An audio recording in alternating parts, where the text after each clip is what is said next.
Hello, bes. Hindi ko kaya. Na ano? Na mawala ka. Mahal kasi kita eh. Ganun ba talaga kung sino pa yung nagmamahal, siya pa yung nasasaktan? Parehas lang tayo na nararamdaman ngayon. Pasensya na, bes. Di ko rin naman kagustuhan to. Oo nga eh. Sana bumalik ka pa. Tandaan mo, mahal kita.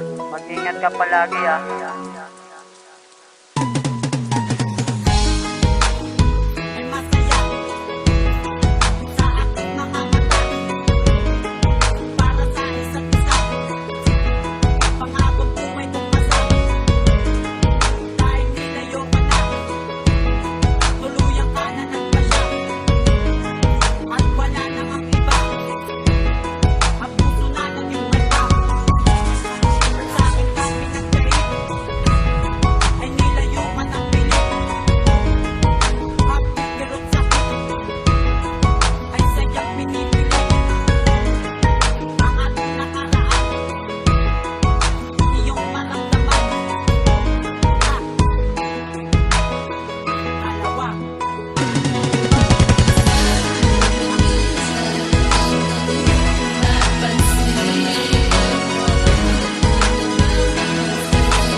Malaman mo ang tunay na hangarin ko, paglingkuran ka't alagaan buong buhay ko. Dahil sa'yo ko nasilayan ang pag-asa nga na binuo, sa pagkakataon na minsan nang nasiro.